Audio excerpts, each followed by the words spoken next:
นะที่น้องเข้าสู่ภาคฝันปล่อยอายว่าเวจาบันโศกสันสะเทือนมวยมอนดังถูกประหารสั่งการจากฆาตกรบรรษามิได้อาทรตัดหลอนสิ้นความอาลัยอยากถอดหัวใจให้น้องได้เห็นว่าอายมันสุดล้ำเค็นเหมือนเป็นคนบ้าป่วงตายกินยารักษา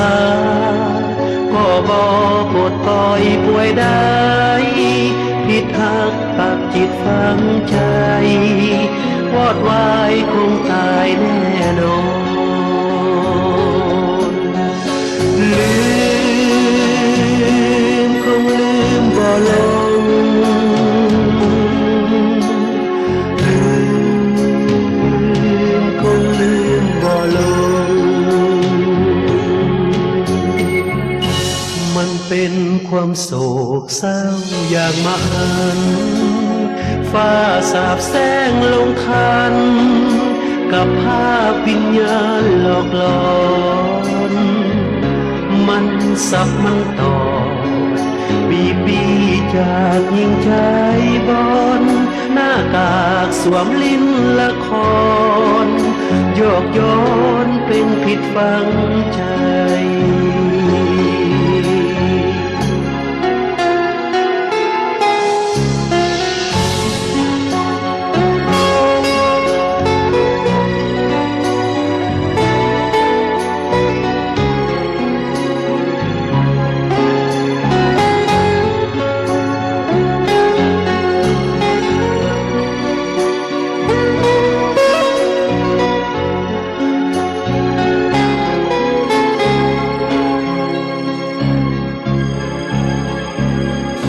อยากถอดหัวใจให้น้องได้เห็นว่าอายมันสุดล้ำเค็นเหมือนเป็นคนบ้าป่วงตาย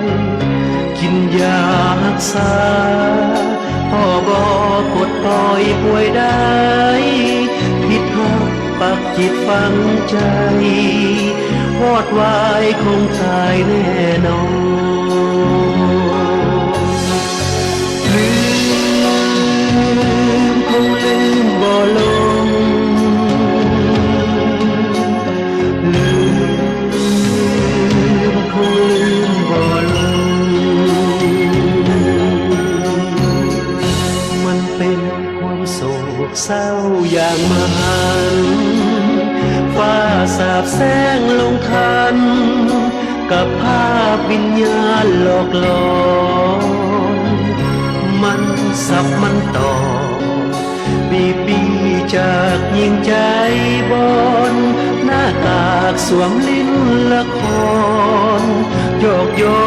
นเป็นผิดฝังใจ